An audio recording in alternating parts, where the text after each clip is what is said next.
పర్వతాలు తొలగినను మెట్టలు కదలినా నా కృపను విడదు నిబంధన తొలగదు.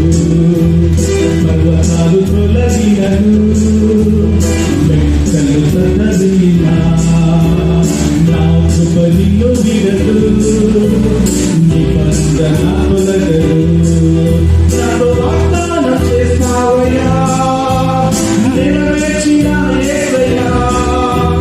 వాగ్దానం చేస్తావయ్యా, నెరవేర్చిన యేసయ్యా. మాట తప్పనివయ్యా, మహోన్నతుడా యేసయ్యా. మాట తప్పనివయ్యా, మహోన్నతుడా యేసయ్యా. హల్లెలూయా హల్లెలూయా హల్లెలూయా హల్లెలూయా.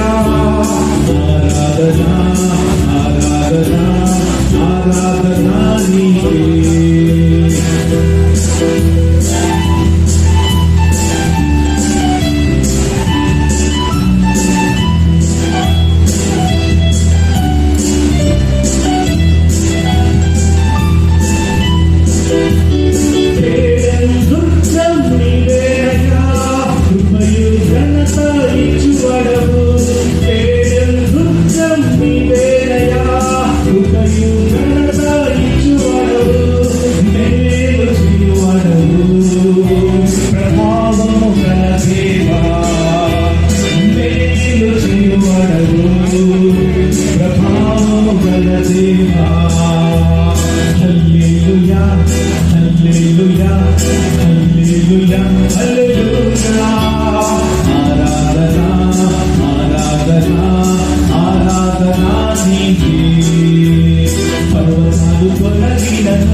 మహోన్నతుడా యేసయ్యా, మాట తప్పనివయ్యా.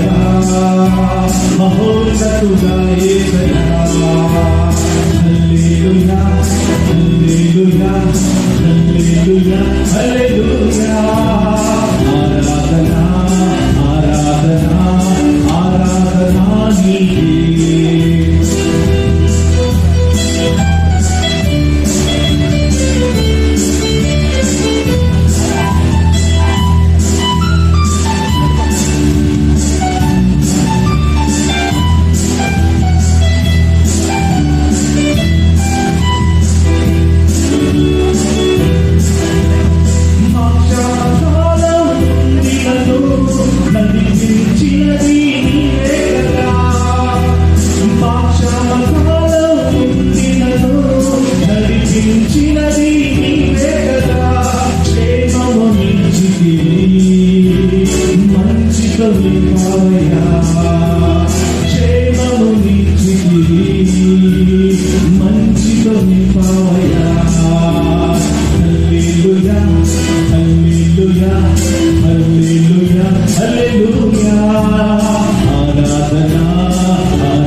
మెట్టలు కదలినా నా కృపను విడదు నిబంధన తొలగదు. నాలో వాగ్దానం చేస్తావయ్యా, నెరవేర్చిన యేసయ్యా. వాగ్దానం చేస్తావయ్యా, నెరవేర్చిన యేసయ్యా. మాట తప్పనివయ్యా, మహోన్నతుడా యేసయ్యా మాట తప్పనివయ్యా మహోన్నతుడా యేసయ్యా హల్లెలూయా హల్లెలూయా హల్లెలూయా హల్లెలూయా ఆరాధన ఆరాధన ఆరాధన నీకే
ప్రార్థన చేద్దాం. వారికి పూజలు మార్పించారు.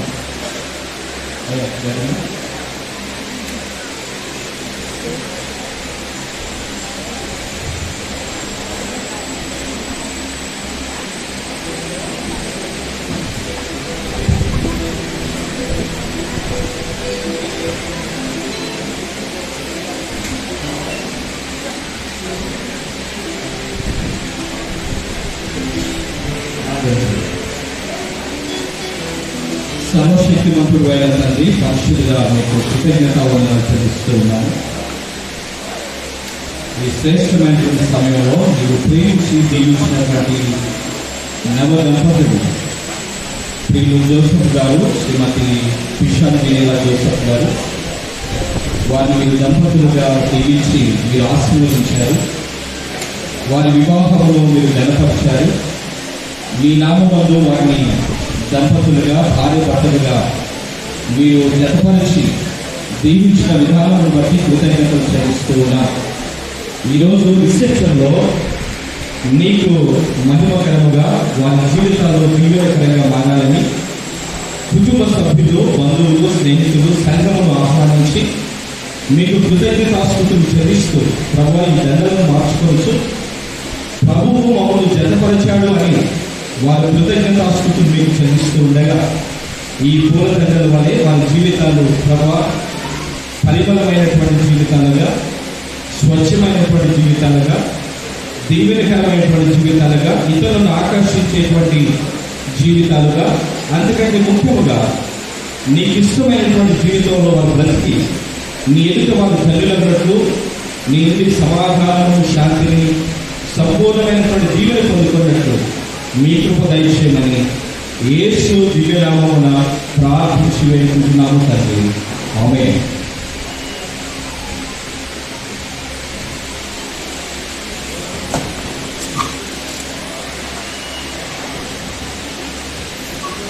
సమయంలో పెళ్లి కుమారుడు పెళ్లి కుమార్తె మెడలో పూలదండ వేస్తూ ఉండగా మనం వారిని అభినందిద్దాం. జోసెఫ్ టు వినీలా, పిషాన్ వినీలా చెప్పండి కూడా.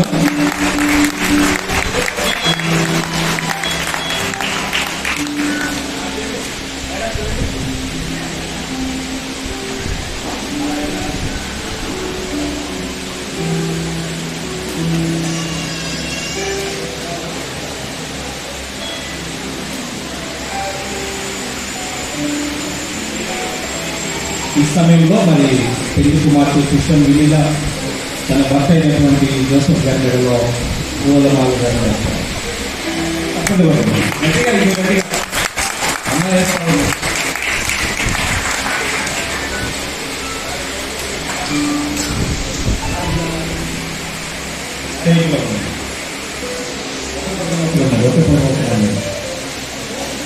ఇది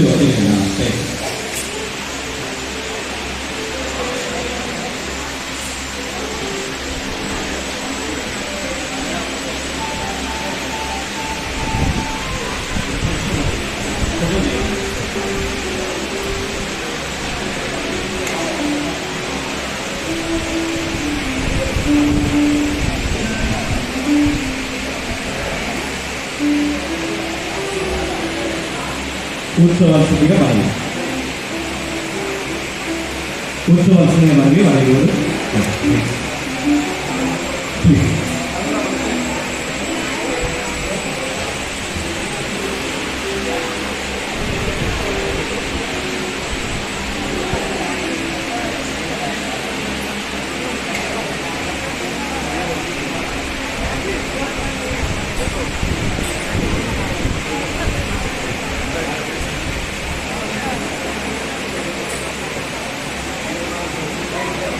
కూర్చోండి. క్రీస్తు పిల్లల ఈ సమయంలో ఒక 3 పాటలు ఉన్నాయి, ప్రత్యేకమైన పాటలు మన మధ్యలో.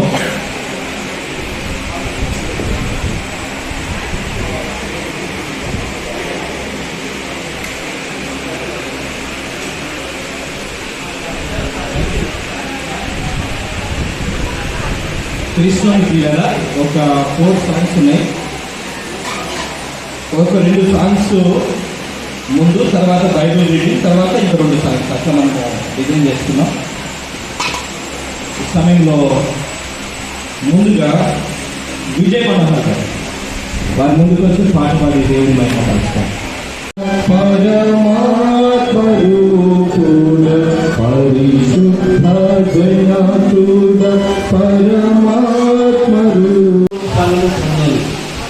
యెహోవా తనను ఆశీర్వదించిన కనుక ఆ మనుషుడు గొప్పవాడాయని.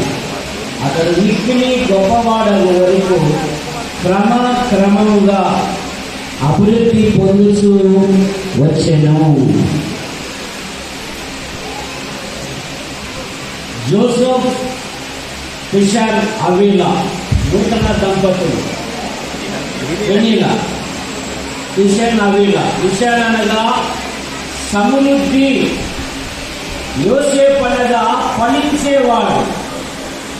ఫలించాలంటే సమృద్ధి ఉండాలి కనుక మరి ఫిషర్ యొక్క ఆది పితరుడు ఎన్ఎం శామ్యూయల్ గారు ఈ మున్సిపాలిటీలో ఇంజనీర్గా ఒక గొప్ప పేరు కలిగిన వారు కనుక గుణవత్తైన భార్య దొరుకుట అరుదు, అతి ముఖ్యముల కంటే అమూల్యమైనది. వారి తండ్రి గారు డేవిడ్ గారు, జాన్ డేవిడ్ గారు గొప్ప దైవజనుడు. మరి ఒక దైవజనుని యొక్క కుమార్తె దొరకడం అనేది చాలా అరుదు. ధనవంతులైన కుమార్తెలు దొరుకుతారు కానీ ప్రార్థనా పరుల యొక్క కుమార్తెలు దొరుకుట అనేది బహు అరుదు కనుక ఇప్పుడు ఇస్సాకుని గురించి కొన్ని మాటలు. ఇస్సాకు ఆ దేశమందున్న వాడై విత్తనము వేసి 100 ఫలము పొందెను. యెహోవా తనను ఆశీర్వదించెను కనుక ఆ మనుష్యుడు గొప్పవాడాయను. ఇస్సాకు అనగా నవ్వు అని అర్థం. అబ్రహాము విశ్వాసంతో వెంబడించిన వాడు, దేవుని స్నేహితుడు. ఆదికాండం 15వ అధ్యాయం మొదటి వచనంలో, ఈ మొబైల్ కాలం కదా, చాలా మంది మొబైల్ తెచ్చిన వాళ్ళు చేతులు ఎత్తంటే అందరూ చెప్తారు. బయట తెచ్చిన వాళ్ళు చేతులు ఎత్తంటే ఒక అరుదైపోతున్నాడండి. ఒక క్రైస్తవ వివాహం, ఘనమైన వివాహంకు దైవగమనం మోసుకురావడానికి కూడా సిగ్గుపడుతుంది నేటి క్రైస్తవ్యము. మొబైల్ చూపించుకోవడానికి ముందుగా ఉంది, అలాగైతే నష్టపోతాం. ఆదికాండం 15వ అధ్యాయం మొదటి వచనంలో, అబ్రహామా నేను నీకు కేడము, నీ బహుమానము అత్యధిక బహును అంటే అబ్రహాం అంటాడు, ఎంత ఇచ్చినా నాకెందుకయ్యా, నేను సంతానం లేని వాళ్ళనై కోరుచున్నాను, ఈ ఆస్తికంతా పనివాడు వారసుడైతున్నాడు అన్నప్పుడు దేవుడు అన్నాడు, వచ్చే సంవత్సరము మీ ఇంట్లో 3వ వ్యక్తి ఉంటాడు అని అన్నారు. అన్నప్పుడు ఎవరు నవ్వారు? అబ్రహాం నవ్వారా, శారా నవ్విందా? ఎవరు నవ్వారు మొదట? అబ్బాయి మాట చెప్పి ఎట్లని అంటాడు. మొదట అబ్రహాం నవ్వాడు 17వ అధ్యాయంలో. 18వ అధ్యాయంలో శారక్క నవ్వింది. అనిల్ కుమార్ సార్ ఎవరు నవ్వారు? శారక్క నవ్వింది. ఆ తర్వాత అబ్రహాముకు దేవుడు అద్భుతముగా బహుమానం ఇచ్చాడు. ఆదికాండం 21వ అధ్యాయం 3వ వచనంలో చాలా ఒక పేరు పెడతారు. వీడు నాకు నవ్వు కలగజేసిననుకొని ఇతనికి ఇస్సాకు అని పేరు పెట్టారు. ఇస్సాకు అనగా నవ్వు, ఇస్సాకు అనగా సంతోషము కలగజేయవాడు. నేటి యవన పిల్లలు తల్లిదండ్రులకు పుత్రపుత్రులుగా ఉన్నారే కానీ సంతోషము కలగజేసేవారుగా లేరండి. యోహాను గురించి ఒక మాట రాయబడింది, అతడు పుట్టినందున అనేకులు సంతోషించెదరు. సొలొమోను పుట్టినందుకు దావీదు స్నేహితుడైన ఆ హీరాము జ్ఞానము గల ఒక కుమారుని దావీదుకు అనుగ్రహించినందుకు భూమి ఆకాశములు కలగజేసిన యెహోవా స్తుతింపబడునుగాక అన్నాడు. కానీ మన ప్రభువైన యేసుక్రీస్తు వారు ఈ దాని గురించి ఏమన్నాడంటే వాడు పుట్టకుడిన ఎడల వాడికే మేలు అన్నాడు. కానీ ఇస్సాకైతే గనక అతను నవ్వు కలగజేశాడు. నాకు ఇచ్చిన 10 నిమిషాల్లో 9 నిమిషాలకి అయిపోయేస్తా భయపడాలని. కనుక ఇస్సాకు అనగా నవ్వు. రెండవది ఇస్సాకు విధేయుడుగా ఉన్నాడు. ఆ కొండ మీద వెళ్తున్నప్పుడు నిప్పులు కట్టెలు ఉన్నాయి కానీ నాన్న దహన బలికి గొర్రెపిల్ల ఏది అన్నప్పుడు అది నీవే నాన్న అని అనలేదు, అది దేవుడే చూసుకుంటున్నాడు అన్నాడు. ఆ వృద్ధుడు ఆ కొండ మీద బంధిస్తున్నప్పుడు ఆ కౌగిలిలో బందీ అయిపోయినాడు కానీ పిలిపించబడలేదు. ఇస్తున్నా నన్ను జరుగుతుందో నేనని కొట్టనా అని అనలేదు కానీ విధేయుడిగా ఉన్నాడు. అంతమాత్రమే కాదు, ఇస్సాకులో ఉన్న 3వ లక్షణం ఏంటంటే అతడు ప్రార్థనాపరుడు. ఆదికాండం 24వ అధ్యాయము 67వ వచనంలో సాయంకాలమున ఇస్సాకు పొలములో ధ్యానింప బయలు వెళ్ళానన్నమాట మనం చూస్తాం. అదిలో మరి సంఘ సెక్రటరీ గారు లేరు, సంఘం లేదు, సంఘ పెద్దలు లేరు, పాస్టర్ గారు అంతకంటే లేరు. కానీ అట్టి దినాలలో ఇస్సాకు సాయంకాలమున పొలములో ధ్యానింప భయము వెళ్ళనన్నమాట మనం చూస్తాం. నేటి యవనస్తులు వారి ఆధ్యాత్మిక జీవితంలో దేవునితో కొంత సమయం గడపాలి. మన ప్రభువైన యేసుక్రీస్తు వారు తన మహత్తుల మాట చేత కలుగజేసిన దేవుడు మార్కు సువార్త 1వ అధ్యాయం 37వ వచనంలో ఆయన పెందలక్కడే లేచి చాలా చీకటి ఉండగానే అరణ్య ప్రదేశములకు వెళ్ళి అక్కడ ప్రార్థన చేయించాడు. దానిలో ఉందాం 6వ అధ్యాయం 10వ వచనంలో ఇట్టి శాస్త్రం సంతకం చేయబడినని దానియేలు తెలుసుకొనిన వాడై అనిదినము ముమ్మారు ఆయనను స్తుతించుచు ప్రార్థించుచు వచ్చినని మాట మనం చూస్తాం. అంతమాత్రమే కాదు, ఇస్సాకులో ఉన్న 4వ మాట అతడు ప్రేమించేవాడు. మాట చెప్పండి, ఎందుకైనా మనకి దైవ గ్రంథాలు తెచ్చారు కదా. ఆదికాండం 25వ అధ్యాయము 19వ వచనం 25:19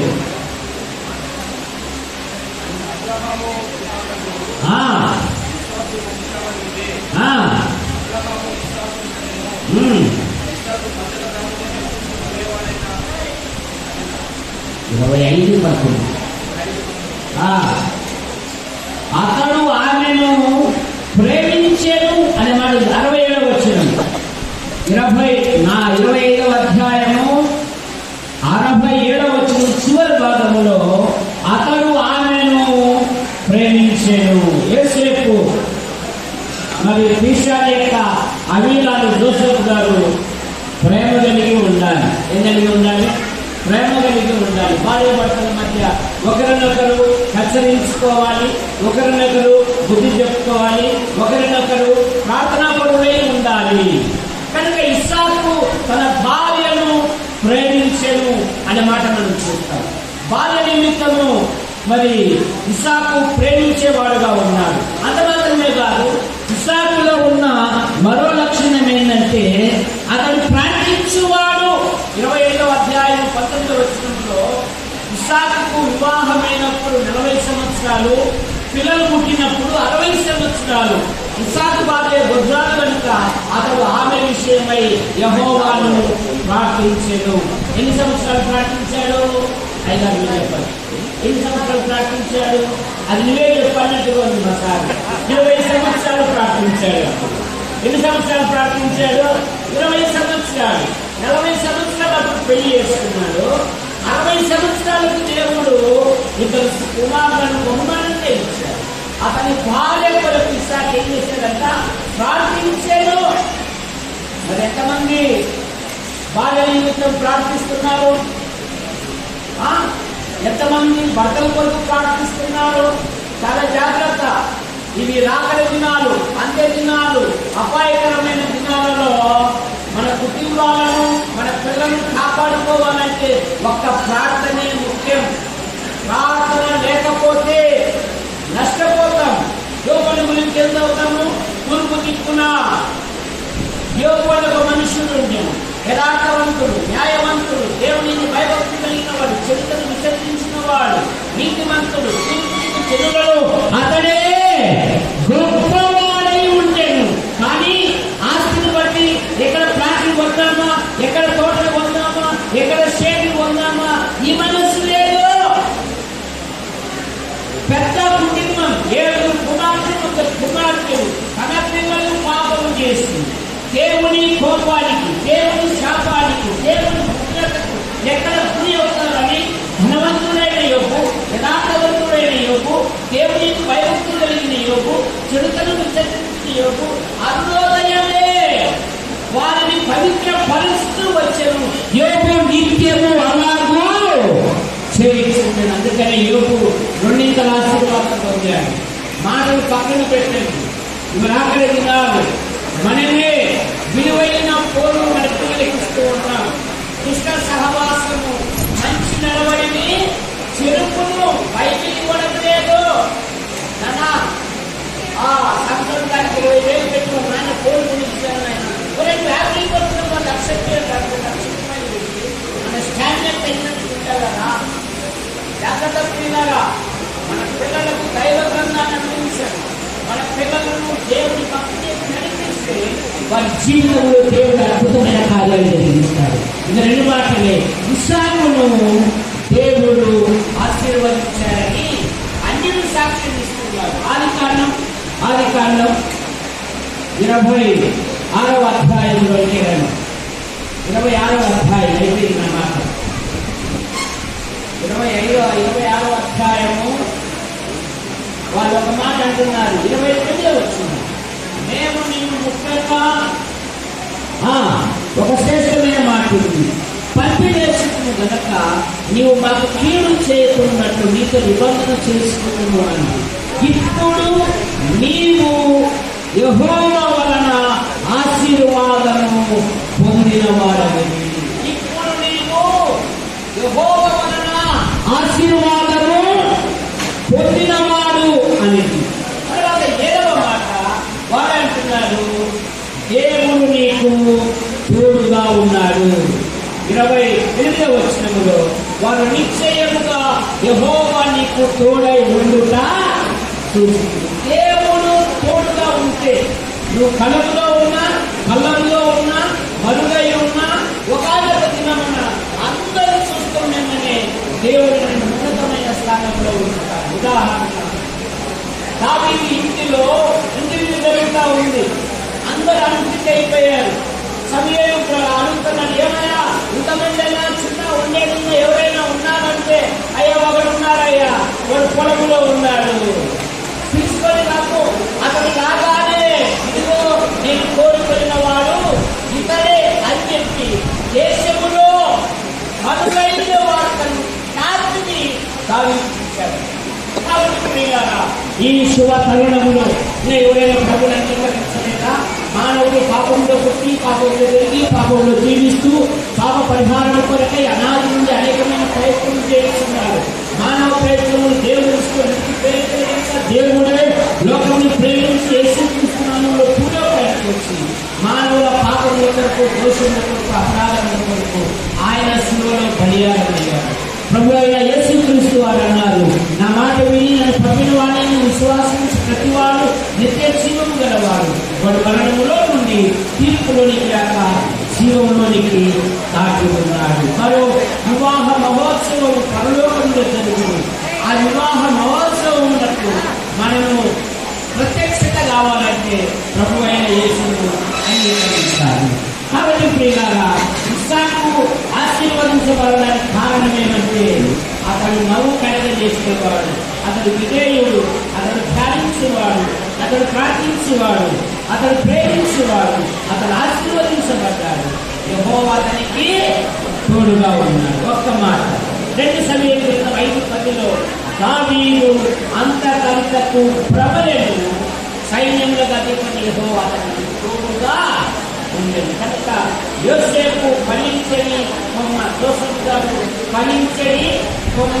నువ్వు ఫలించాలంటే కృష్ణుడిని అడిలా ఎప్పుడైతే పెళ్లిగా ఎప్పుడైతే ఉంటుందో ఆకర్షించదు.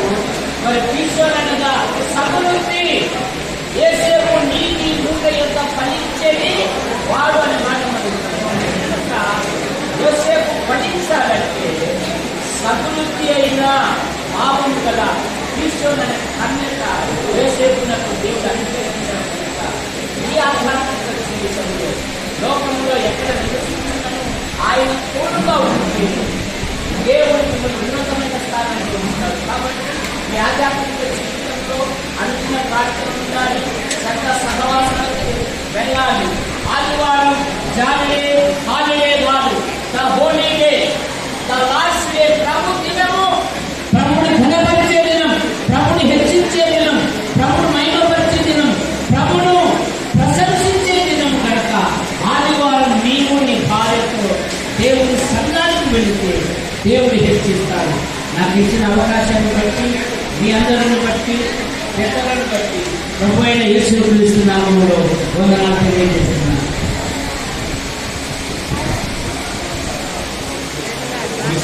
దైవ దేవుని ప్రోగ్రామ్స్ ఇస్తా